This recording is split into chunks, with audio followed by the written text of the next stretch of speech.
할렐루야. 오늘 수요 저녁 기도에 나오신 여러분을 진심으로 축복합니다. 요즘 감기가 유행합니다. 다들 건강 유념하시기 바랍니다. 지난 주일날 담임 목사님께서 설교 중에 1917년에 한국인이 가장 생각하는 가장 위대한 발명품 5위가 뭔지 기억나시나요? 맞습니다. 믹스커피였습니다. 믹스커피. 그럼 그때 1위가 무엇인지 기억나시나요? 네, 맞습니다. 한글 훈민정음이었습니다. 원래 한글이 창제되기 전에는 글이란 극소수의 양반층만 향유하던 그런 문자였습니다. 물론 그 당시에도 사용하는 말이 있었지만 글은 없었기 때문에 글을 아는 것과 모르는 것이 사람을 나누던 시대였습니다. 그러나 한글이 생긴 이후로는 백성들도 글을 읽고 쓸 줄 있게 되었고, 그다음에 글을 통해서 많은 유익이 생겨나게 되었습니다. 기록을 봤더니 일제강점기 당시에도 우리 민족의 그 사회적 분위기는 매우 어둡고 힘들었지만 그때도 우리 민족은 유머집을 편찬해서 사람들에게 힘을 주었다라는 기록이 있었습니다. 요즘에도 글을 이용한 이런 개그들, 이런 유머가 우리 삶 속에서 녹아 있습니다. 제가 한번 찾아봤는데요, 글자 하나만 바꿔도 유머가 된다고 합니다. 예를 들면 천을 처로 바꾸는 겁니다. 그래서 사람의 운명은 하늘에 달려 있다라는 인명은 제천이다라는 이 말을 인명은 제처라고 해서 사람의 운명은 아내에게 달려 있다라고 이렇게 사용한다고 합니다. 진인사 대천명, 최선을 다한 후에 하늘의 그 명을 기다린다라는 이 진인사 대천명은 진인사 대처명이라고 해가지고 최선을 다하고 아내의 명을 기다려라 이렇게 사용한다고 합니다. 그 외에도 지성이면 감천을 지성이면 감처 해가지고 정성을 다하면 아내가 감동한다 이렇게 써있고, 천하태평도 처하태평이라고 해가지고 아내 밑에 있을 때가 행복하다, 이렇게 편안하다, 이렇게 이런. 그리고 요즘에는 보면 한국의 그런 한글들을 배우는 외국인들도 많이 생겨난다고 합니다. 뿐만 아니라 특히나 한글은 현존하는 문자 중에서 가장 많은 발음을 표기할 수 있는 문자입니다. 일본어가 300개, 중국어가 400개인데 한글은 무려 8,800개라고 합니다. 예를 들어 미국의 햄버거 체인점인 맥도널드를 한국 사람들은 맥도널드로 발음하지만 일본인들은 마크도 나루도라고 이렇게 발음합니다. 맥도널드라고 발음할 수가 없답니다. 왜냐하면 이걸 표현할 발음 자체가 없기 때문입니다. 물론 지금도 우리나라 이 3차 성인 문해 능력 조사에 따르면 여전히 일상생활을 하기에 충분한 문해를 가진 성인이 80%까지밖에 안 된다고 합니다. 그럼 여전히 20%는 문해력이나 이런 게 조금 힘든 그런 사람들이라고 합니다. 그러나 글을 읽고 쓸 수 있는 이런 기본 이 문맹률은 우리나라는 1%밖에 안 될 정도로 많은 사람들이 글을 쓰고 읽을 수 있다는 것입니다. 왜냐하면 한국은 일제 강점기 때에 그리고 그 이후 전쟁 상황에서도 문맹률을 퇴치하기 위해서 운동을 꾸준히 벌여왔다고 합니다. 하지만 아무리 한글이 우수하다 할지라도 제대로 읽고 쓰려면 반드시 교육이 필요합니다. 그렇다면 여러분, 고대 근동은 어땠을까요? 고대 중동 지방도 마찬가지였습니다. 글을 배우는 데는 특별한 교육이 필요했습니다. 그리고 그 예전 이 고대 근동에서는 글을 제대로 읽고 해석하는 자들은 학자로 불리거나 또는 정부의 관리로 그렇게 불려졌고, 이들을 바로 서기관이라고 불렀습니다.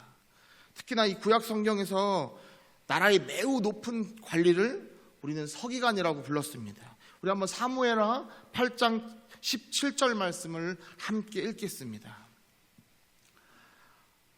아이두베의 아들 사독과 아비아달의 아들 아히멜렉은 제사장이 되고 스라야는 서기관이 되고, 우리 열왕기하 22장 8절 말씀도 함께 읽겠습니다.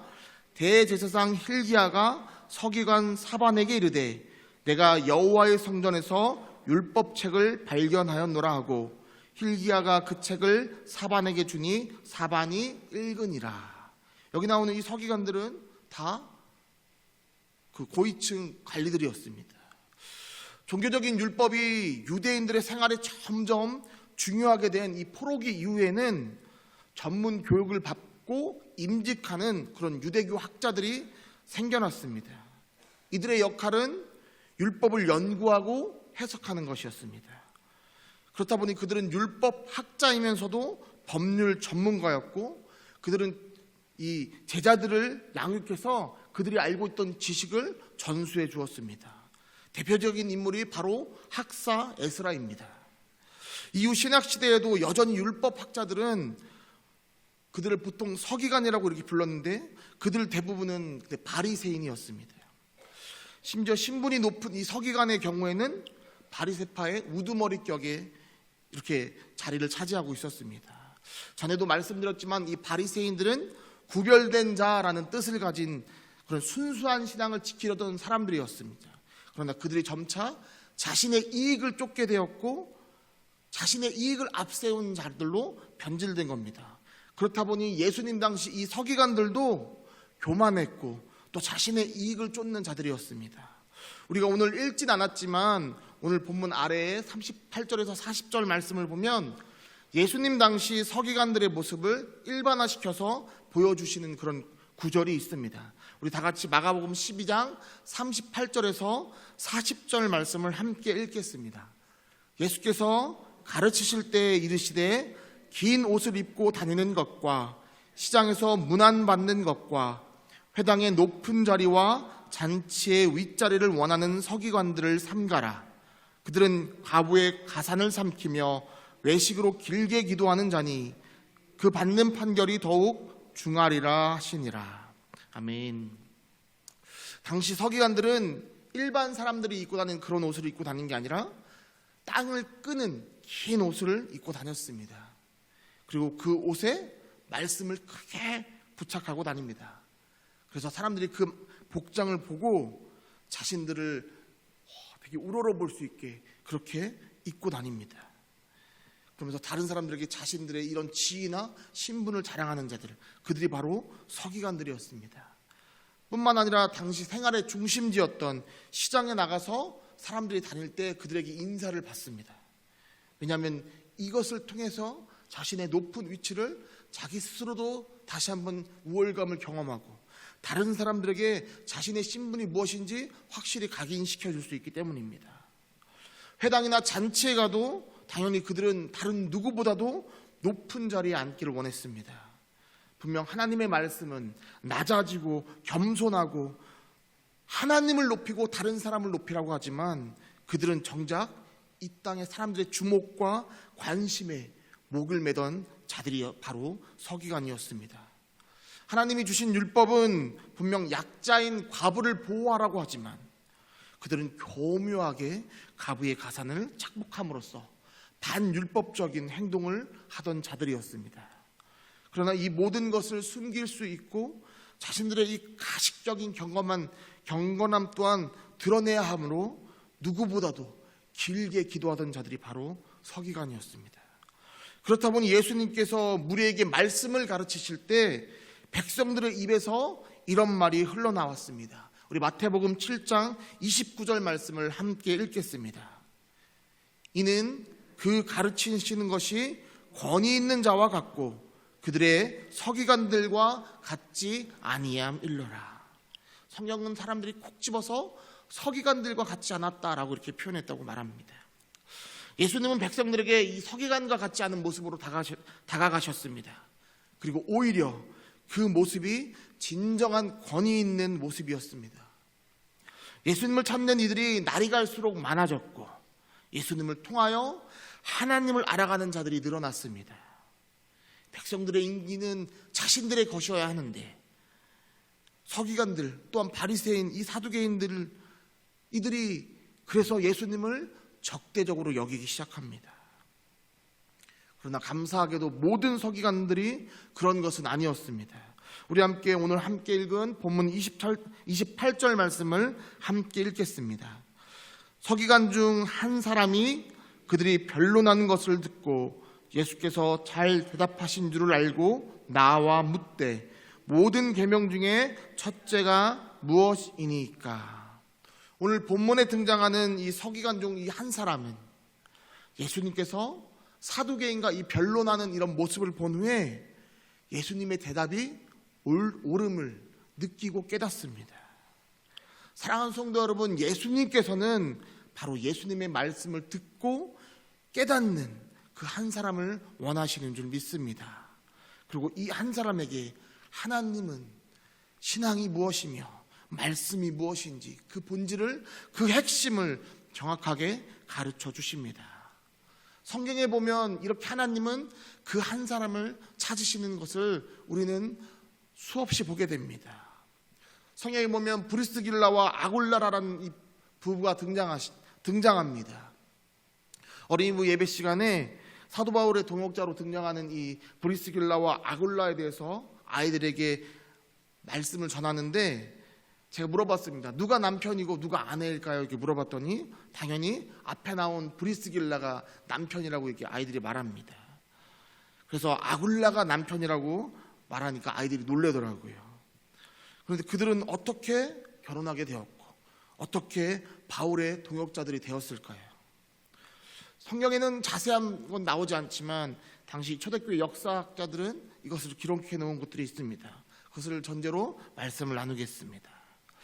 먼저 이 브리스길라는 로마 귀족 브리스가의 딸입니다. 당시 로마의 귀족들은 쾌락에 빠졌고 맛있는 음식을 끊임없이 먹기 위해서 씹고 삼키지 않고 뱉고, 씹고 삼키지 않고 뱉고 뿐만 아닙니다. 목욕탕에서는 수많은 음란한 행위가 벌어졌습니다. 그러나 이 로마 사회에 귀족들과는 상반된 삶을 사는 자들이 로마에 있었습니다. 그들이 바로 로마에 있는 그리스도인들이었습니다.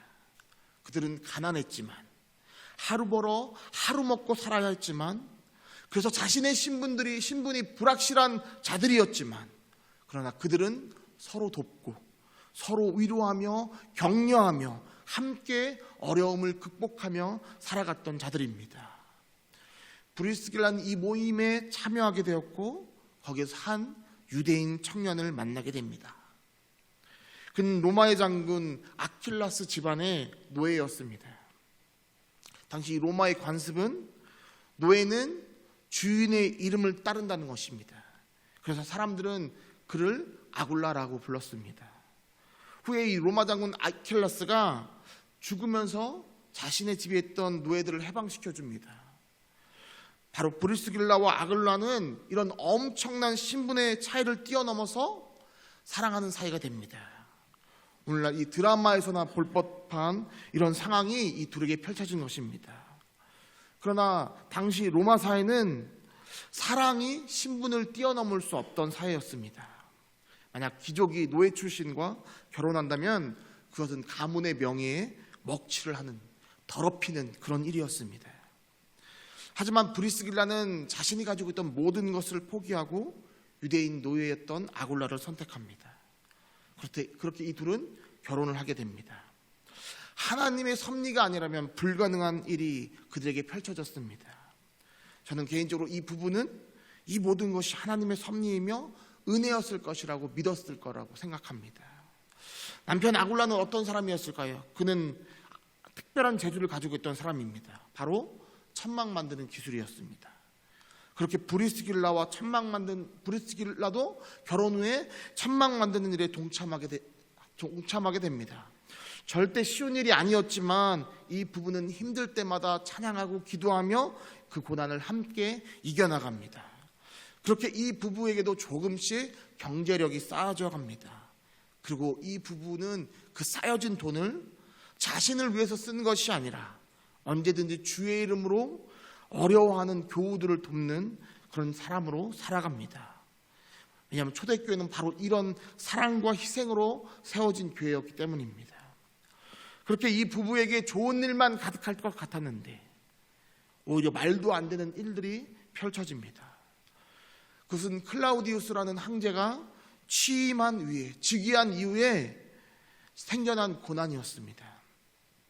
클라우디우스는 로마의 모든 유대인들을 추방하라는 명령을 내립니다. 화목한 가정, 안정된 이제 천막 사업과 또 교회. 그런데 이 모든 것을 포기하고 모든 유대인들이 추방당하게 되었습니다. 여러분, 얼마나 낙담이 되고 낙심이 되었겠습니까? 어쨌든 그렇게 브리스길라와 아굴라는 거의 모든 것을 놔두고 고린도로 떠날 수밖에 없었습니다. 고린도란 도시는 당시 로마의 식민 도시였지만 매우 큰 항구 도시였고 무역이 굉장히 성행했던 곳입니다.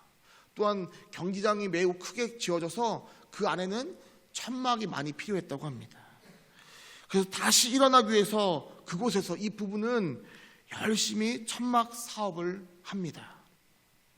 그러나 그들의 마음은 지치고 또 매우 힘든 시기를 보내고 있었을 것입니다. 그런데 그때 바로 이 고린도에서 브리스길라와 이 아굴라 부부는 사도 바울을 만나게 됩니다. 그리고 다른 곳에 이 만남은 하나님의 뜻이었습니다. 원래 사도 바울은 소아시아로 선교할 꿈을 가지고 있었습니다. 그런 계획을 가지고 있었습니다. 근데 성령님의 강권하심으로 유럽인 마게도니아로 발을 돌립니다. 그렇게 가게 된 이 마게도니아의 첫 성인 이 빌립보에서 이 사도 바울은 자주장사 루디아의 도움으로 성공적으로 복음을 전파합니다. 그러나 그 이후 데살로니가와 또 아덴에서는 극렬 유대 교인들에게 의해서 핍박을 받고 괴롭힘을 당합니다. 그렇게 심신이 지친 상태에서 사도 바울은 고린도로 오게 되었고 바로 그곳에서 사도 바울 또한 브리스길라와 아굴라를 만나게 된 것입니다. 하나님은 사도 바울을 통하여 말씀을 그들에게 전했고 그 말씀을 들은 이 브리스길라와 아굴라는 하나님의 위로를 받습니다. 이들은 또 헌신을 통하여 그 헌신을 본 사도 바울은 그 모습을 통하여 위로를 받습니다. 그렇게 그들은 하나님을 위해서 동역하는 동역자가 되었고 새로운 비전을 꿈꾸었으며 건강한 교회를 세워가기 시작합니다. 그리고 그 이후에 이 관계는 참된 동역자로 발전하게 되어서 바울과 함께 다음 선교지였던 에베소까지도 함께 가는 그런 관계로 이어져 갑니다. 그들이 고난이라고 여겼던 이 로마에서의 추방은 마치 아브라함이 갈 곳을 알지 못한 채 고향과 친척과 아버지의 집을 떠난 것과 같은 그런 심정이었지만 그것은 하나님의 축복이었으며 섭리인 줄 믿습니다. 사랑하는 성도 여러분, 하나님은 그 한 사람을 택하실 때 그를 향한 분명한 계획하심을 가지고 계신 분이십니다. 때론 그 길이 어렵고 험난한 길처럼 보일지라도 주님을 믿고 담대한 발걸음을 우리가 뗄 때 우리는 하나님의 함께 하심을 체험하게 될 줄 믿습니다. 또한 그 한 사람 한 사람이 모여서 서로가 돕고 위로하고 격려하는 교회를 세워져 갈 때 그 교회가 진정으로 건강한 교회가 되는 줄 믿습니다. 다시 오늘 본문을 보면 예수님과 이 사두개인들의 대화를 본 서기관 중 바로 그 한 사람이 예수님께 나와서 묻습니다.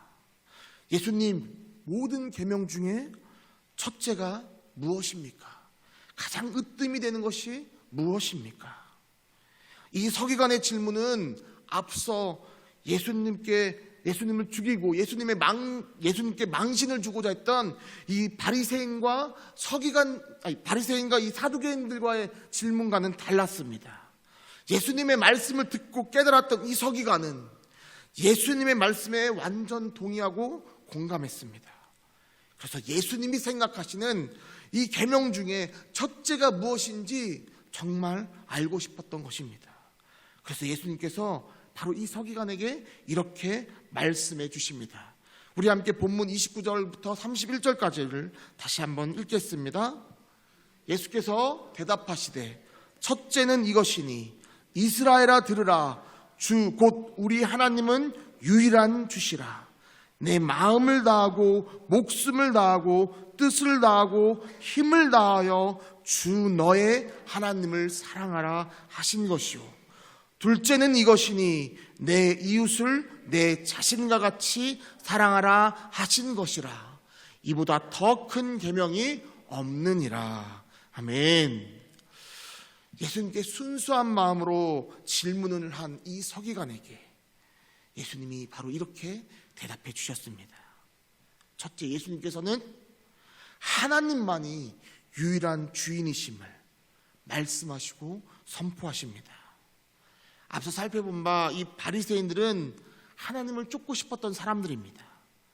그러나 이 못지않게, 아니 때론 하나님보다도 더 세상의 권력도 얻고 싶어 했던 자들이 바로 바리새인들이었습니다. 사두개인들도 마찬가지였습니다. 그들 또한 세상의 권력을 쫓다 보니 오히려 하나님을 자신의 눈으로 곡해하던 자들이 바로 사두개인들이었습니다. 유대를 이끌어가던 이 종교 지도자들이었지만 정작 하나님만을 유일한 주인으로 여기는 자들이 없었습니다. 바로 이 상황에서 하나님이 가장 듣고 싶어 하셨던 말씀이 무엇이겠습니까? 오직 주님만이 나의 주인이십니다라는 이 고백인 줄 믿습니다. 나는 주님만을 따르겠습니다라고 말하는 이 고백을 하나님은 듣고 싶어 하셨습니다.